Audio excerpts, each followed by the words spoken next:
Hey guys, in this episode I'm excited to bring you Anastasia Zinchenko, an old fitness friend of mine.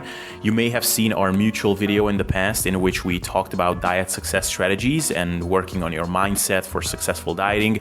If you didn't, I'll link to that in the show notes. But in this episode we talked about her recent book, which is a book with the name Food Obsession.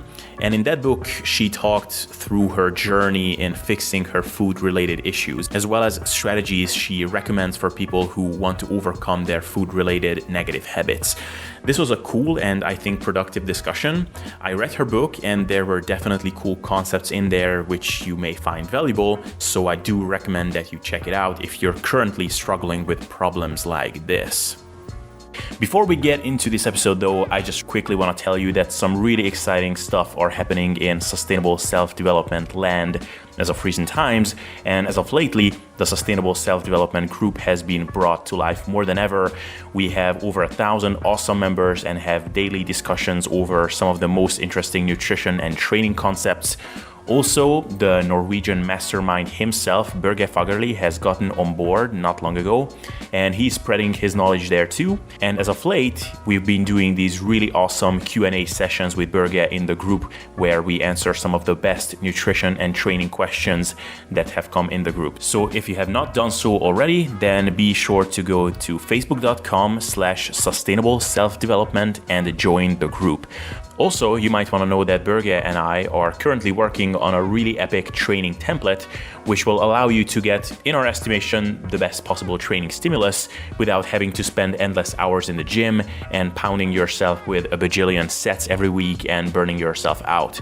And if this is something that sounds interesting to you, then head over to sustainableselfdevelopment.com and you can claim a 20% discount on this upcoming training template. All right, that's enough of the shameless plugging for now. And with that, let's get into the episode. Hey everybody, thank you for tuning in. Today I'm really excited to talk with somebody that was on my channel before when we did a webinar together and we were talking about dieting strategies and diet success strategies and overeating and that sort of things. And this person has come a long way since then, and she's currently doing her contest prep. So there will be lots of cool topics to talk about because she also wrote a book about managing overeating issues and overcoming diet-related mindset type challenges. And this person is Anastasia Zinchenko. I kind of butchered her name, but I kind of did my best. So Anastasia, how are you doing? And thank you for being on. Hey, I'm very well. Thank you. Thank you so much for having me. I'm really happy to be at your podcast.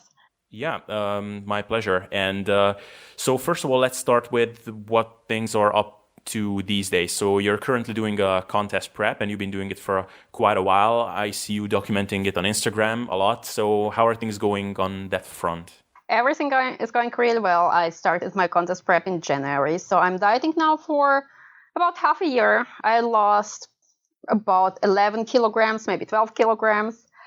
And I'm really excited about it. I will do my first show in about 6 weeks. And then I want to improve from one show to the next and continue competing until the end of the year. And then we will see what happens. Then, of course, I will go have an off season and probably more competition next year. Right, that's really cool. And so are you? How did you find the contest prep process so far? We hear a lot about the dark periods that people experience during contest prep. Did you have your fair share of those, or was it a pretty smooth process so far for you? For me, it was a very smooth process, psychologically at least. My body usually retains lots of water and plateaus for a really long time. So on some months, or even like I had plateaus that were taking for over 2 months. And for me, it was just like, okay, keep going. What other choice do you have? You stick to your macros, you're in calorie deficit, you move enough. Just keep going. And then I had sudden weight drops of a few kilograms. And then I started plateauing again. So for me, my weight loss usually happens in a stepwise fashion. And I also know what factors influence that. For example, like high stress level. I know when I'm stressed or have lots of work to do, my weight usually plateaus. When I'm chilled and happy, my weight drops. So having also knowledge about my body and how my body responds to dieting I acquired in the past years also really helps me to stay on track and just, keep going and not getting discouraged. But from the psychological point of view, it was the best contest prep I've ever done, because I've always done lots of weight loss diets. If it was just, I'm also a competitive powerlifter. For powerlifting, to get into a weight class, or just because I wanted to look better or lose some fat. So I have a lot of experience with dieting. And up to now, it was like honestly the best weight loss process I've ever done, just because my mental state was is still really stable and is on point. That is awesome. And it's an interesting journey you have, because when we did our webinar on diet success strategies and how to manage overeating, I think that was a point when we were sort of on the brink of a pretty big turning point, or a big turning point was about to come in both of our lives. So we were talking about how to overcome certain challenges, but I think that was a point where a lot of the kind of disordered eating and overeating type issues were still pretty recent in both of our pasts. And we were very much speaking from personal experience on that webinar. So maybe talk a little bit about your story. Like, where do you actually come from, and what is your history with dieting and mindset around nutrition? Yes, it's a really good point, because last year when we spoke, it was actually just before a big turning point was there in my life. And it wasn't just a point like something that happened in one day or in 1 week. It was a really long process. I had many painful months. And the last year, I had depressions twice. So I fallen twice into a depression. And it was also because I finally decided to resolve the underlying issues for my overeating or occasional loss of control. And that's also what I see with many of my clients. There are often underlying issues that are somewhere in the childhood maybe, or in teenager years. That's the case for most of the people. And once you overcome these issues and understand why you overeat, what are the real triggers? And I don't mean by real triggers, oh, there's so much food on the table. What I mean by real triggers is just numbing the feeling, numbing the negative emotions. And once I understood where my negative emotions and the things I wanted to numb with food came from, then literally everything changed within 3 days. So I needed some time to understand everything and to dig really deep. Then when I wrote my book, I needed some time to write it down, because I also put lots of my personal experience in. And then after I actually finished the last page of my book, my eating behavior completely changed within 3 days. And up to then, I was mostly like the type of person who loves sweet stuff. So I could eat maybe just one savory meal a day, and all the other things were sweet. And sweet is also something that for many people, not for all, triggers the reward mechanism in the brain and makes one feel better. So there was like before kind of this constant state where I didn't feel good enough. There was a constant state where I was frustrated. And once I resolved and, brought down where all this frustration came from for, my entire life, then my body responded to it like, okay, I'm hungry. I want to eat something. Do I want to eat my normal sweet meal? Oh, no, I want just to get some normal food and like something that is like vegetable-based, legume-based, protein-based. So I'm vegan. That's why like my major food choices are actually like legumes or some, vegan high protein dishes. And it was like a really game changer for me when I listened to my body, and my body told me, no, you don't want to have all the sweet stuff anymore. You just want to have like normal food to fuel your body, to get rid of your hunger, and then you're good to go. Actually, I can start with the entire background with my story. And it goes back into probably the time when I was 14 or 15 years old. At that time, I was actually like a pretty normal teenager. I was always interested in nutrition. I was always doing lots of sport. I wanted to be fit and healthy. But then at this time, something happened. Like a person who was like really, really close to me abandoned me. And this had kind of complete psychological shift in my brain. That's when I started getting anxiety, depressions, and that's also when my eating disorder started. And now I can, look back and analyze it. But at that point, as a teenager, I wasn't aware of the thing. I wasn't aware of what was happening. I wasn't aware of the psychology. I wasn't aware, how my brain responded to certain events. First, I became anorexic. I didn't feel good enough about myself. And body image was just one thing. It was also about my mental state, or like my kind of how smart I am. I never felt smart enough. I thought, okay, I'm just too stupid. And the funny thing about it is, and how powerful like our own mindset is, and telling us a certain story.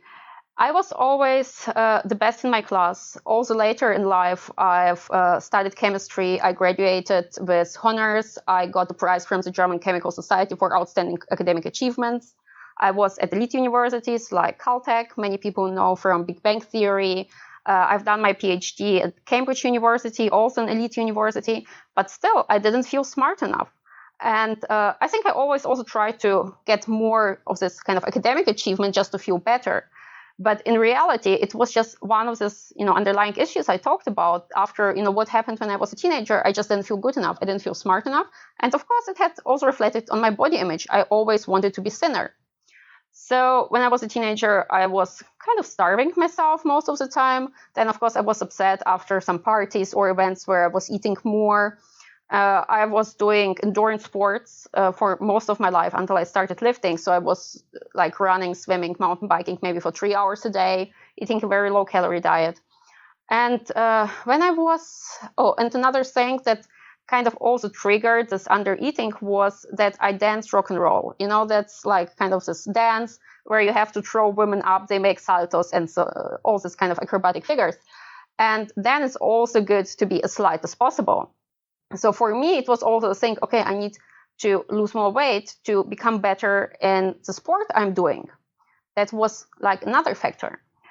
And then there was a turning point, maybe when I was 18 or 19. I'm not even sure how, it happened. Maybe it was the time when I was actually happy with my body weight and I was like, okay, I can just start, eating more. And then I started eating and I have lost control. Once I started eating, I couldn't stop. I was overeating and I totally couldn't understand it. I was so frustrated. I gained weight. And I was like, how the hell could I keep control all the previous years with just eating? Maybe it was like a yogurt and 2 pieces bread and a few vegetables a day, to now not being able to have the control over my eating behavior. And it didn't take long, and then I became bulimic. So I was like, okay, even if I'm, overeating and you have these binges every few days, I want, still lose weight. I want to get rid of this food. So I became bulimic, and it took probably about 1 or 2 years. And then there was again such a switch where I was like, okay, I can't continue like that. I'm so unhappy. I can't look at myself in the mirror. And it was also something that is kind of real psychological thing when you avoid all the mirrors, when you can't just look at yourself in the mirror because you find yourself and your body disgusting. And I was like, okay, I can't continue like this. And then I tried to introduce a more regular eating pattern. I tried to, control my serving sizes. It got better for a while. So from then on, all my kind of eating issues weren't as severe as they have been before. It was like, okay, it wasn't something what you can really describe as chronically, being chronically eating disordered or having disordered eating behavior.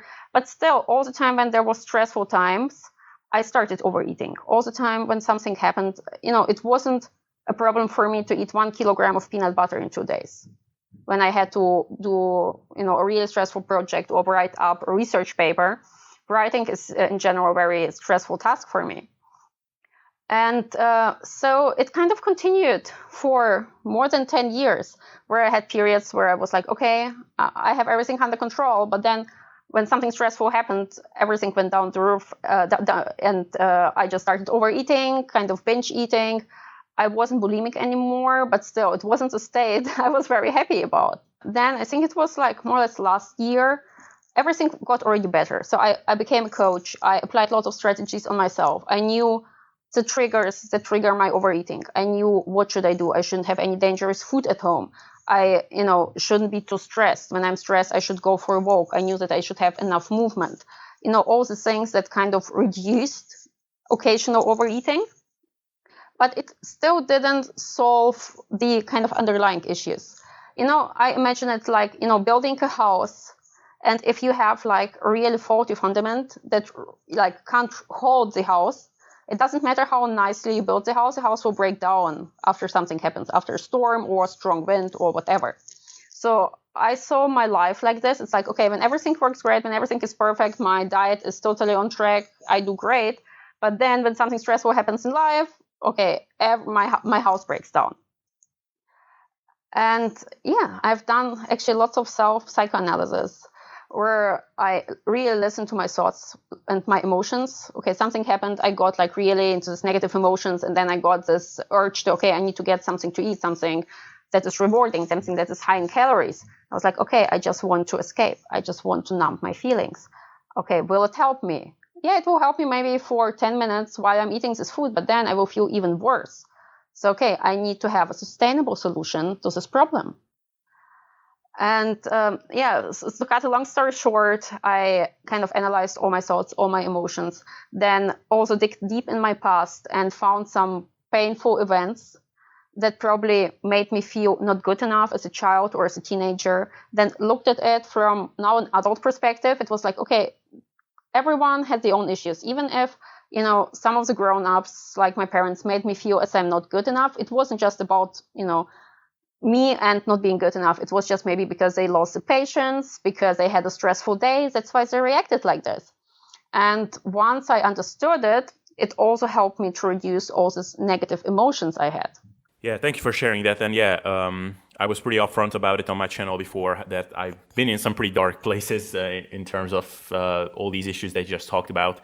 Probably not to the same extent, like I didn't struggle with bulimia and things like that, but I definitely had some pretty rough periods. So I'm wondering, when you mentioned that it all changed within a matter of a week or something, what happened during that week that really helped you? That's a good question. It was like really thinking about it for long enough, first like finding all the underlying reasons. Because during the last year, every time when I said, oh, okay, I found something. Okay, now I have the solution. Now, okay, everything will be fine. Something else turned up. And I think it took me like a year to find every single event in my past that made me feel not good enough, not worthy enough, not worthy of love, not, just not being as good as other people are. And once writing down is also like therapy. It helped. So when I wrote down my book, I also, based lots of things on my personal experience or experience of my clients. And I kind of it was like a therapy to think about everything and write it down and overcome it. And the last page of my book, it was actually where I describe that actually all my life, what I was looking for, it wasn't actually like a super dieting strategy that makes me lose weight and stay on track. No, it was just the thing like looking into the mirror and telling to myself, I'm good enough. No matter what my body weight is, no matter what achievements I have in my career or in academia, the only thing I need is just my own recognition, not recognition of other people or other people telling me that I'm good enough. No, I just need to look into the mirror and tell myself I'm good enough. And everything else I want to achieve is extra. If I want to go for a competition, yes, go for it. It's fun, but it's extra. It doesn't determine how good you are or how good you should feel about yourself. I think just once your mental state is in the right place, then you can go for higher goals. Right. And how do you think that this helped you to overcome the overeating type of issues? Like, where do you see the connection to be? Well, the connection is that usually overeating or uncontrolled eating, I think one of the major, it was like a tool for me in the past. One scenario was like to boost my mental performance, because I used to work crazy long hours, like up to 19 hours a day in the lab. And once you work throughout the night several weeks in a row, you can't just stay awake. You just need like caffeine and anything. They really don't help in my case. So for me, the only tool to stay awake was constant eating. And by realizing, okay, I don't need to push myself and to kill myself just because I want to prove that I'm good enough. I also now try not to work in the evenings. Of course, I still work some evenings when necessary, but it's not like I try. In the past, I used to try to work all the time. Every 3 minutes, I was working. So now it's like, no, you just take a rest. You need to rest as well. So now, first thing, I don't push myself to work when my body is tired and I actually need sleep. This is one thing. And the other thing was, it was kind of numbing the thoughts. Because imagine if you think all the time that you aren't good enough. Okay, there's everyone on the spectrum than me. I'm not good enough. I'm not worthy enough. It's a huge psychological stress. And by eating or just searching for food or getting some food and eating it, you just give another task to your brain. So your brain doesn't need to deal with the thoughts that you are not good enough. And also then afterwards, all the other negative thoughts come up. Oh, why did I overeat? Why couldn't I stick to my diet? It's again something that occupies your brain. Then you don't need to face the fact that you're saying that you aren't good enough. And, once I had kind of this real realization, okay, I'm good enough. Everything else is just extra. If I want to do something, it's okay. If not, then not. I'm worthy no matter what happens. I didn't need to numb these voices in my head that were telling me that I'm not good enough. Right. No, absolutely. Does it make sense? Yeah. No, it does. It does.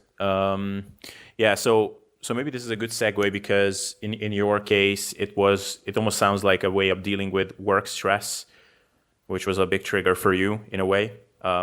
Yes. Yeah. It's more complex than that because it ties into self-esteem as well, but still the need to feel like,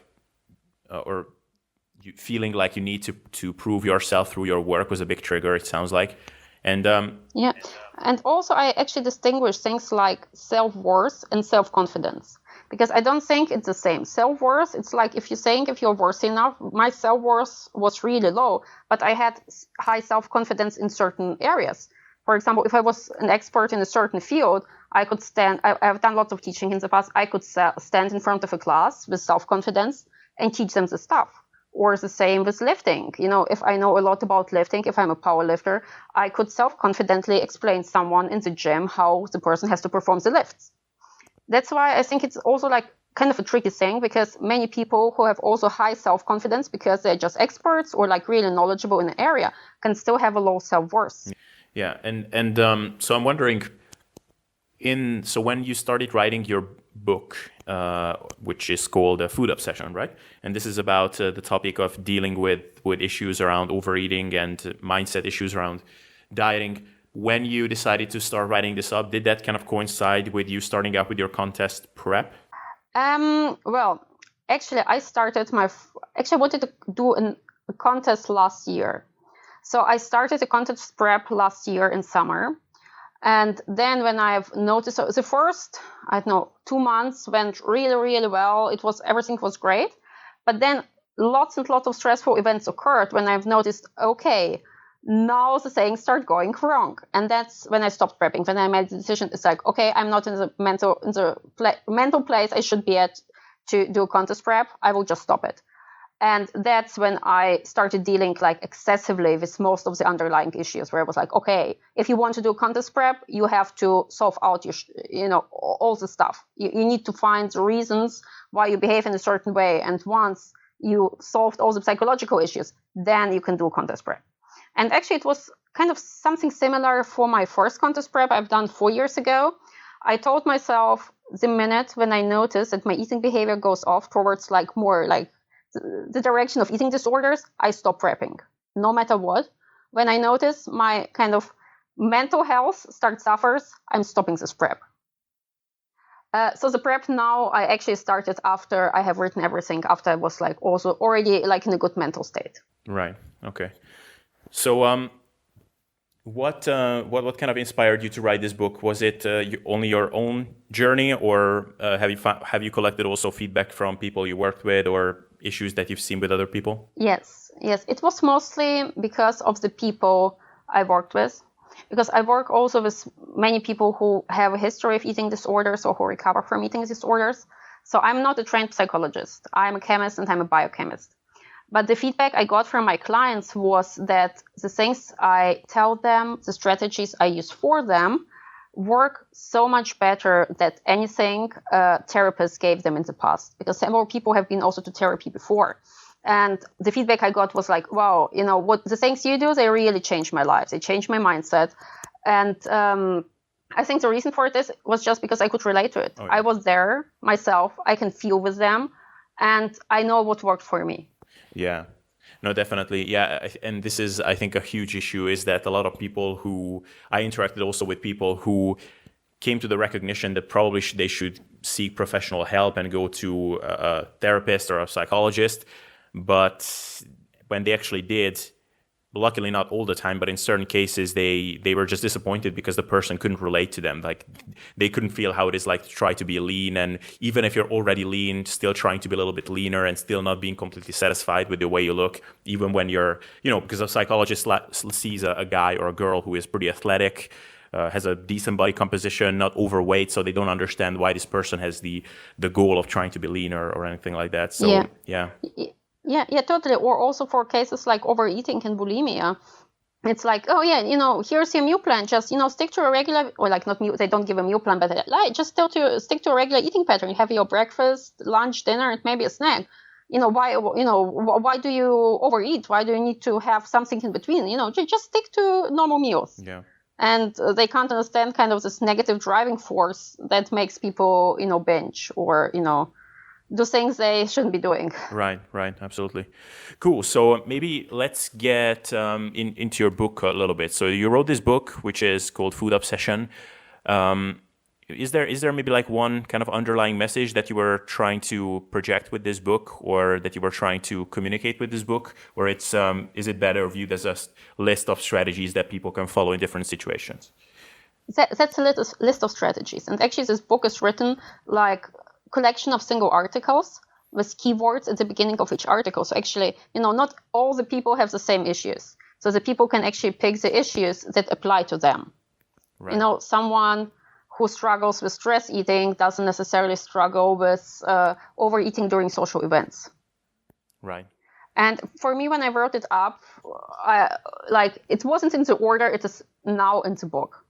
After a while, I had just lots and lots of articles that actually didn't really fit together. And I sat down and was like, okay, how am I going to structure it? And I just put it into a new structure that made sense for me. Right.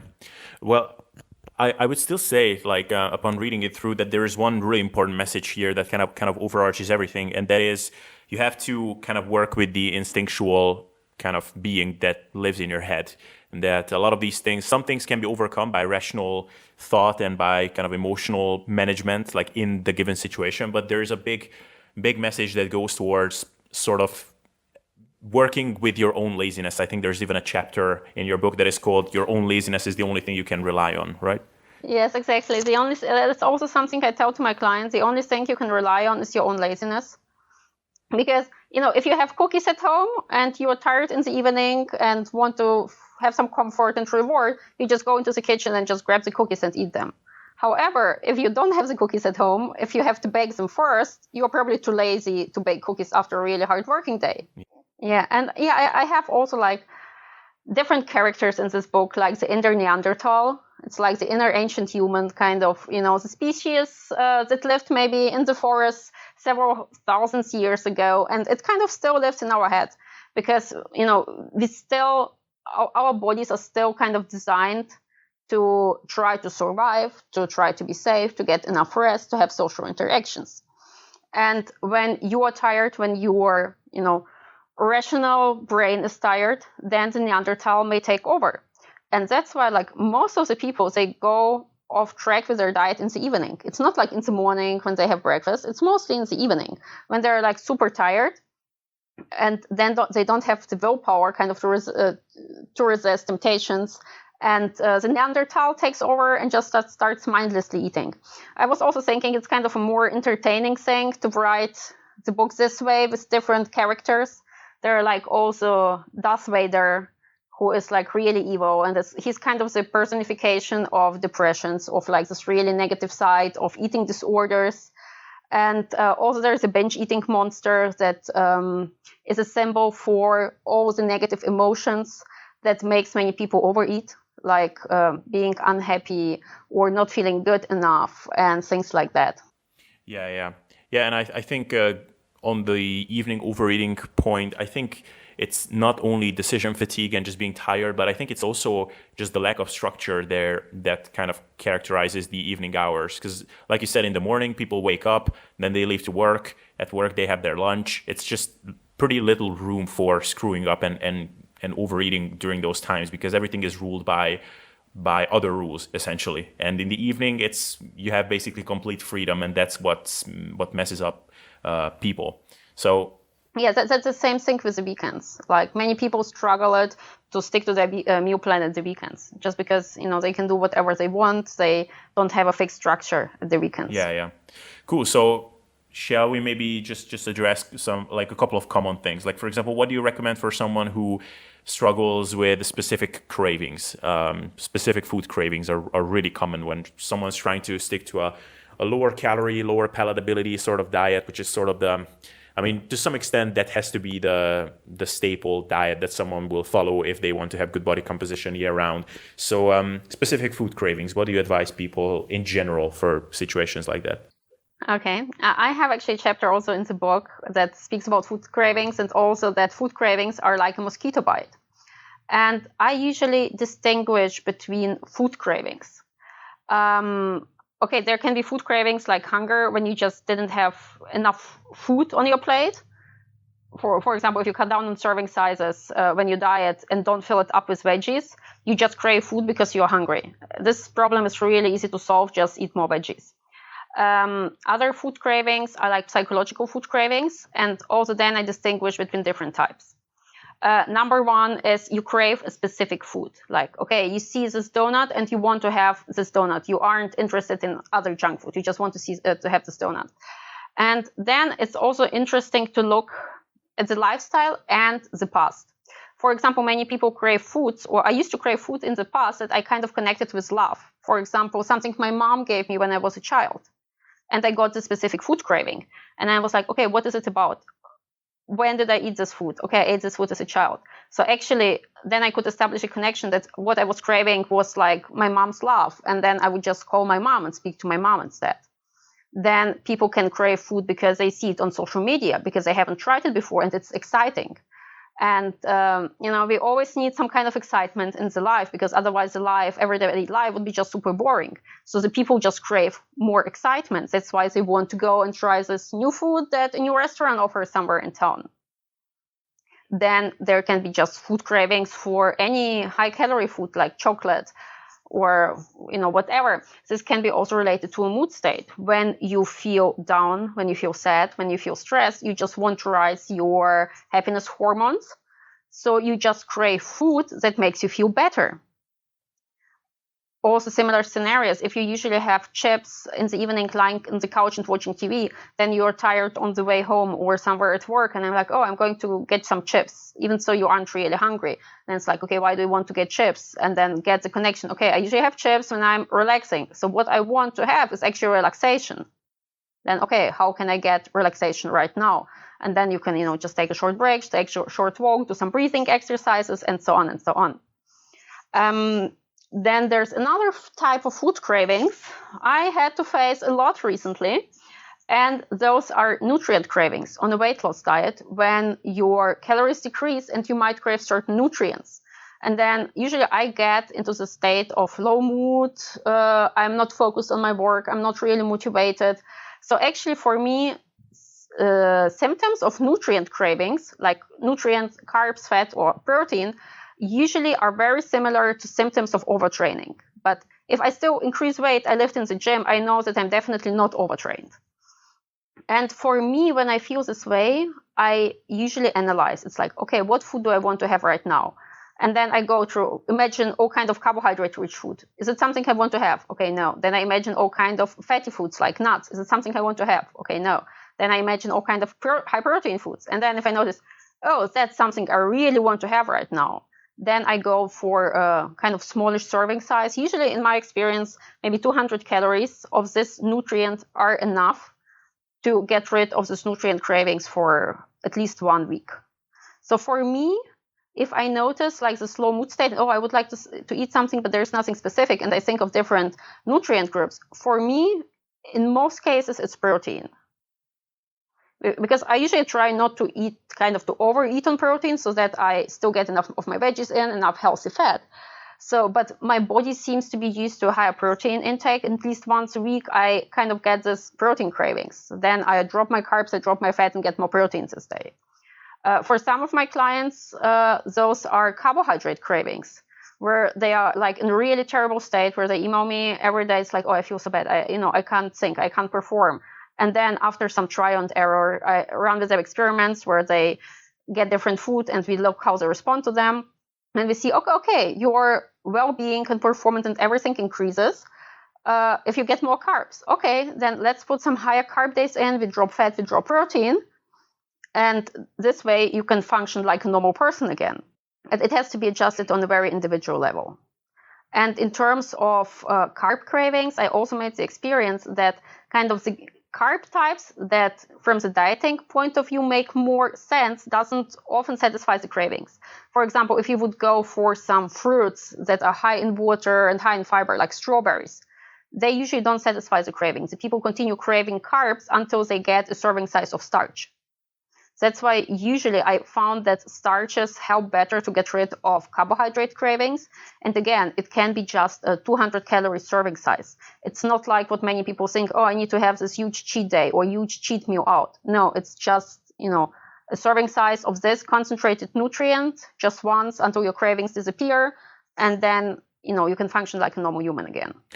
Yeah. And have you found that carb cravings are higher or more common in kind of stressful situations or when someone is sleep deprived and stuff like that? That's what it's not even a carb craving. I just find that when I'm more well rested, my stress is low, then I can much better adhere to a higher fat, lower carb approach.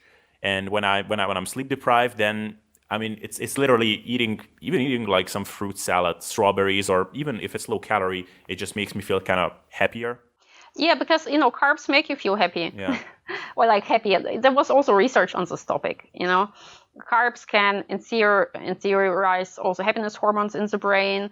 Also, actually, there was a research paper that suggested that high protein makes you feel worse, high protein diet, because BCAA interact or impede tryptophan absorption in the brain, which is a precursor for happiness hormone. Mm-hmm.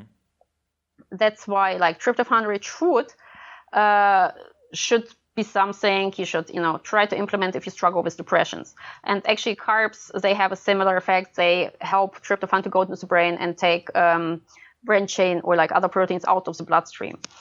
But yeah, in general, like carbs is something that, makes many people pretty happy. Yeah. And I think that, my personal experience says that you can, obviously it can be a very slippery slope if you get into the mindset of, okay, whenever I'm stressed, I'm just going to eat more carbs. Sure. Like that can be a slippery slope, but just within limits, you can actually make use of that sort of, you can give into that to a certain extent. Like you can just go into a little bit of lower fat, higher carb phase. Yes. For me personally, when I realize, okay, my day is totally screwed up, I'm like in low mood, I can't focus on work, and I realize, okay, that's about a certain food or like nutrient craving, I still try to hit my calorie intake. Okay, maybe I go slightly over on calories, but then I will, add more activities this day and shift my macronutrient ratios. It's like, why the hell should I suffer? I will just get, for me, it's like 90% protein. So I'm usually very good on a low carb diet. When I'm dieting, my carbohydrate intake is about 100 grams a day, maybe a bit more, maybe a bit less on certain days. But even if I'm in a maintenance phase, I rarely go over 180 gram carbs a day, just because I prefer high protein food more, or like high protein, high fat food more. Yeah. No, that's really cool. And one thing that before I forget, possibly my favorite thing that I read in your ebook is the concept of whenever you make a decision about food or some diet related decision, you're kind of you shift two parallel universes, or you shift the equation towards either one of those. Like you have a universe in which you're lean and healthy and happy, and another one in which you're not lean, unhealthy and unhappy, and every decision is shifting the reality picture towards either one of those universes a little bit. Do you want to talk about that a little bit? Yes. It is in the chapter Why Tomorrow Never Happens. And it was something that really bothered me for years. It was like, okay, today I messed up my diet. Oh, tomorrow I will sell it all over again. I make a new diet plan. Oh yeah, tomorrow everything will be good. Okay, maybe next day everything is a bit better, but then the day after everything, goes Wrong again. I was like, okay, why doesn't it ever work? And it's because we expect that we are a completely different person tomorrow, but tomorrow we are still the same. However, it also depends on our mindset and how we see ourselves. It's like tomorrow or our future, it's full of parallel universes. And these parallel universes depend on our actions now, or towards which parallel universe we are moving. For example, if I make good food choices today, I move towards the lean universe. If I eat lots of junk today, I move towards the obese universe. So, and for many people, they often procrastinate and like the decision making or changes until tomorrow. But actually, the real time when you have to start is now, because each action you do now determines your future outcome. And I find it really important to have the certainty. Because if you are uncertain if a diet works, then it's more difficult to stick to it. If you are certain, okay, what I'm doing now will have an effect on the future, then you're more likely to do it. It is really amazing if you get like a constant feedback that something works. For example, if you're on a weight loss diet, you step on scale every morning and the numbers get smaller. However, considering that most people plateau at least for a few days during a weight loss diet, up to now I had just one client who had like a completely linear weight loss. Like he literally lost like, I don't know, 100 grams or how much, 100 to 200 grams every day. I could literally put a straight line into his weight loss progress. But he's an outlier. He's a total outlier. It doesn't apply to 99% of the people. And, for him, it was kind of easier to stay on tracks. And for other people, he had the certainty. Okay, if I stick to my diet now, my weight will go down tomorrow. Oh, I stick to my diet now, tomorrow, my weight goes down. But for most people, if you don't get this constant feedback, then there's lots of uncertainty. And uncertainty is something that makes decision-making and action so much harder. It's like, analysis paralysis. And, in my opinion, it's like if you have the certainty, okay, there are so many parallel universes. In one of them, I am like the perfect version of myself. I'm lean, I'm muscular, I am, whatever you want to be. And the other ones where I'm not as close to the desired goal or body composition, then it's easier to act. It's like by doing the right things now, I'm going towards the best version of me, towards this universe. I find this is kind of a helpful tool to bring more certainty into the entire process. Yeah, and not to mention when you don't actually have short-term goals to begin with, like when you're in a lean gaining phase or you're at maintenance or something, then that's when a lot of people, I think, face the issue. I mean, I talked about this a bajillion times on the podcast, that when you're dieting, like you said, you step on the scale every morning. To me, at least, it's always an exciting thing. Like I step on the scale, like, did I hit a weekly low? And when I'm gaining or in a maintenance phase, or at least this was my number one biggest issue, it's like what should motivate me day to day to do the right things? Yeah, it's a tricky one to nail, and I think that's when often the answer is maybe you don't have anything that motivates you day to day. You have a big picture goal, but that's a little bit too vague to motivate yourself every day. You just have habits and systems that you can rely on, and that those are the things that are going to save you from screwing. Yes, definitely. It's such a huge pool of different tools. And they're also like, if one tool works for you now, it doesn't mean that the same tool will work for you tomorrow. I apply to myself my own like diet, training, motivation, all the time different tools. Right. Things I've heard somewhere. Okay, so there are some days I need to push through. There are some days when I need to relax more. And I try to make the most rational decision possible based on the current situation. Yeah. So I'm going to throw a difficult question on you, and feel free to tell me if there is no answer to it. But I'll try to be helpful and first give my own take on this. Because basically the question is, even though it's a list of strategies and it's a huge pool of different tools that you can use, whether there was something that you still see as one of the biggest keys to kind of dieting success. And for me personally, what this is, over a year ago when I started, I met a person, I got into a relationship, I started being much more social. And all of a sudden, I just found myself in this completely different world compared to what I was in before. And in that world, it was just so much easier and almost the obvious thing to do to do the right things nutritionally. Like I didn't have these day-to-day struggles and dilemmas because I just didn't think about my diet in the first place. And the whole thing just got into the back of my mind and I just lost interest in food altogether. And that's when I realized that to some extent you need to find other obsessions in life and just things that you can really just occupy your mind with and keep yourself excited. Put the whole dieting thing on the automatic, like on the back burner, and just do it sort of in a series of automatic steps. And when you can do that, then the whole thing is just so much easier. And for me, probably that is the number one key thing. But have you found something like that, which even though there are all these cool tools, that is like one overarching thing that should rule everything? Is there something like that for you? I know what you mean. And also, like in one of the chapters where I described that we are social beings and social interactions are so important. Actually, when you isolate yourself during a diet, then you are likely to overeat at some point just because you are isolated and lonely, and you need to, get somewhere your happiness from. And, it was something, what you mentioned, I was thinking about for a while. I think it's important to strike a balance. Because if you just get too into another, you shouldn't be too obsessed about your diet and overthinking because it will just go crazy. However, you shouldn't be so obsessed with something else that you lose your dieting goal out of your sight. So it should be like a really healthy balance between all the other things that are important, like social interactions, partner, maybe your hobbies, maybe your work. For everyone, it's something different. And while still keeping your dieting and body composition goals in your mind. But if you ask me what is the most important thing, I think most important thing is just consistency and keeping going.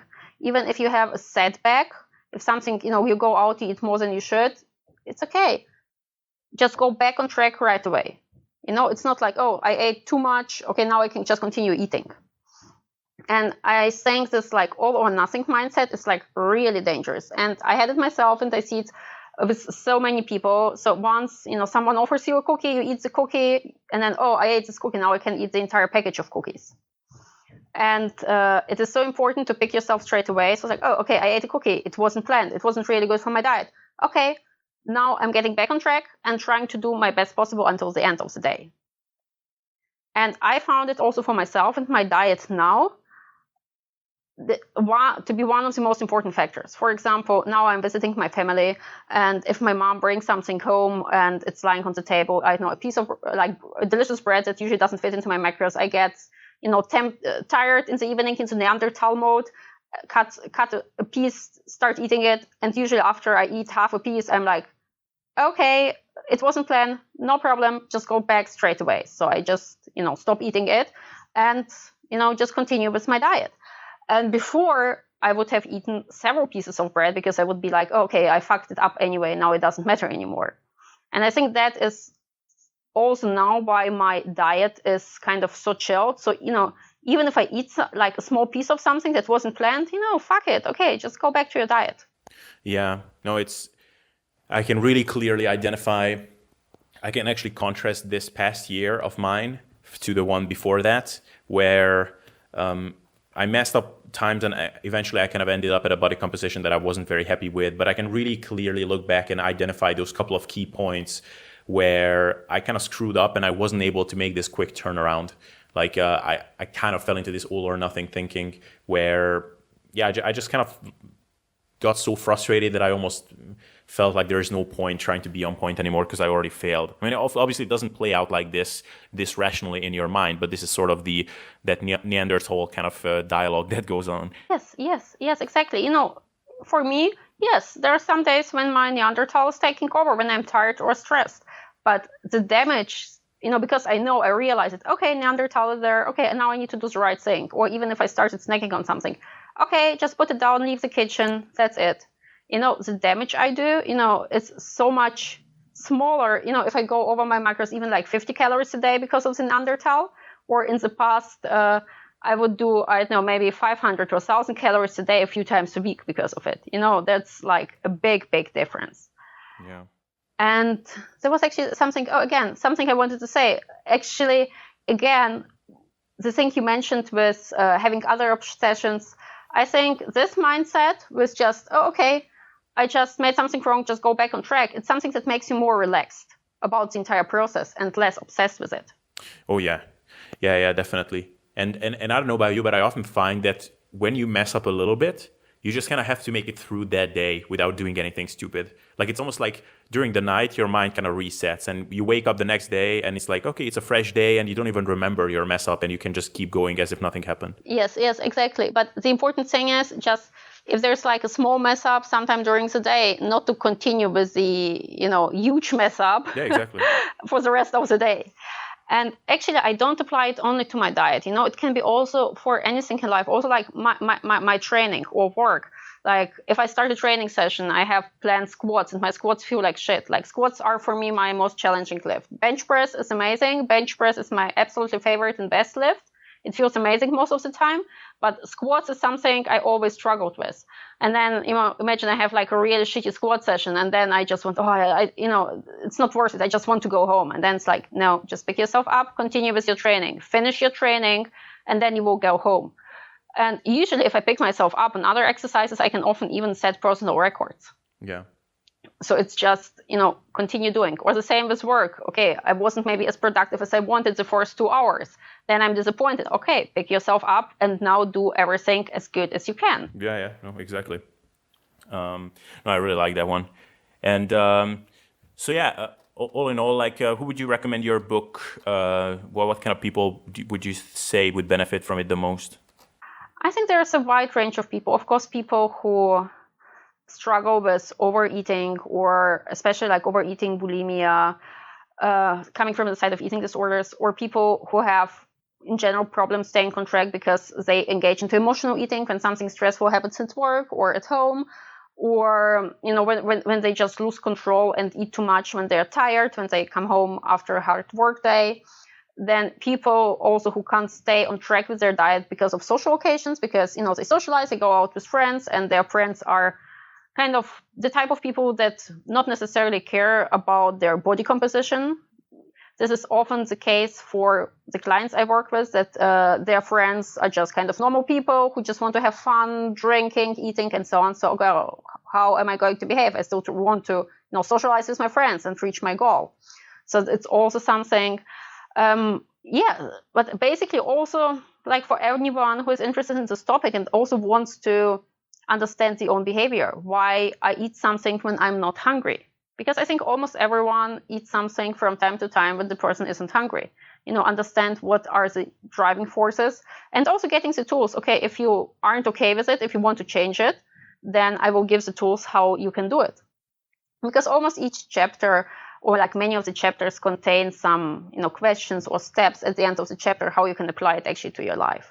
Yeah, and one thing, as you were speaking, I was thinking that maybe I could record this separately, but I'm just gonna say it on air that perhaps to me, like this concept that I mentioned previously, which is with every decision you do, you kind of shift your future reality towards one or another type of reality.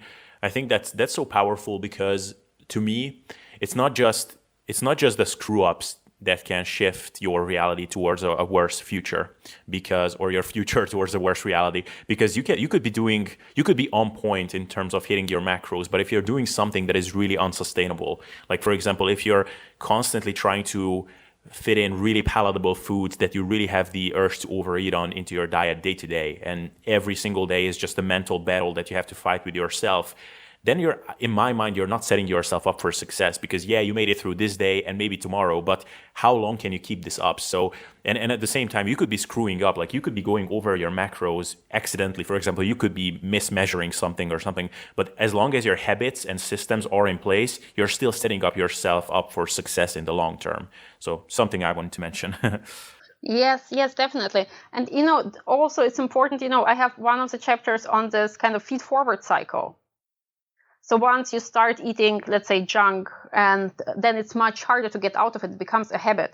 Okay, I messed up one day, then the next day, or I didn't go and train in the gym, I feel like shit. Okay, next day, I don't do it again, I feel even worse. And then it's even harder to get back on track. And you can use the same cycle for the opposite direction, okay, I've done something that is really sustainable, that is good, then it will be even easier to do it the next day. I followed my diet, I trained. It will be easier to get everything right the next day. And for me, I often even apply the strategy, for example, for training. If I'm not motivated to go to train, it's like, okay, if I skip training, then I will do it again after a while. Then it will become a habit. However, if I apply this feed-forward cycle strategy, once I'm in training, also a trick I often use, it's like, okay, I will just go there and do something that is super easy. I won't do this and this exercise I don't want to do now. I will replace it with something that is really easy. And that makes the kind of burden lower to go to train. And then once I'm in the gym, everything just happens automatically. I start with an easy exercise, and then at the end, I just do my normal training program, just because I'm in the flow. Right. Oh, that's awesome. Yeah. So I guess my final question to you is, what are some of the things that you learned about productivity and kind of success in life over the course of this past year, and perhaps throughout the process of writing this book? Have you had some eye-opening kind of experiences like that? Productivity. I think you are the most productive when you are passionate about what you do. As I've already mentioned, like writing up is for me a pretty painful task. However, when I wrote down this book, I just sat down and everything, the words came out automatically. It wasn't painful at all because I was passionate about this project. And, even if you don't have like a job that makes you feel passionate, like you do, let's say, a normal job, then find reasons why you do it that will make you passionate. Because like every job or every task we do has a reason. Someone benefits from it. Maybe it's not the best thing or like not the dream job, I don't know, to go and clean the park. However, there are people who benefit from it, who want to sit on the lawn, who have like a really, nice environment. And if you imagine how the work you do or what you do now benefits other people or benefits other or like maybe your family members, maybe you need to go shopping and just feel too tired and don't want to do it, then imagine how happy your family will be after you use this food to cook for them a really delicious meal. And it kind of shifts the entire perspective, makes you more motivated, and then also makes you more productive. Right. Awesome. No, thank you for sharing that, and I think that's a great insight. And I can pretty much only agree. Just found myself nodding my head as I was listening to that. So yeah, I think you dropped some really awesome knowledge bombs here. And just please mention where people can find your book and any kind of resources that you would like people to check out. Okay, thank you so much. Well, you can find the book on my homepage, sciencestrengths.com, in the product section. So if you just go to products, the book is the first on the page. You can just click the button and you will get the place where you can buy it. Then also you feel free to follow me on social media. Everything is Science Strengths, like science and strength. And also read all the articles I have on my homepage. I have a few YouTube videos on my YouTube channel, Science Strengths, that are also a lot about eating, but also building muscle, getting the body composition you want, everything science-based. And I'm sure you will put also a link to the book and to the notes from the podcast, maybe, or at least on YouTube into the description. Definitely. Yeah. Yeah, perfect. Well, Anastasia, thank you so much for being on. This was an absolute pleasure. Thank you so much for having me. It was so much fun. All right, guys, hope you enjoyed this episode. And once again, if you haven't checked it out already, be sure to visit the Sustainable Self-Development Facebook group at facebook.com/sustainable self-development. And if you haven't done it already, visit sustainableselfdevelopment.com to be up to date with everything that we've got going on there. All right, thank you for hanging on up until now, and see you in the next episode.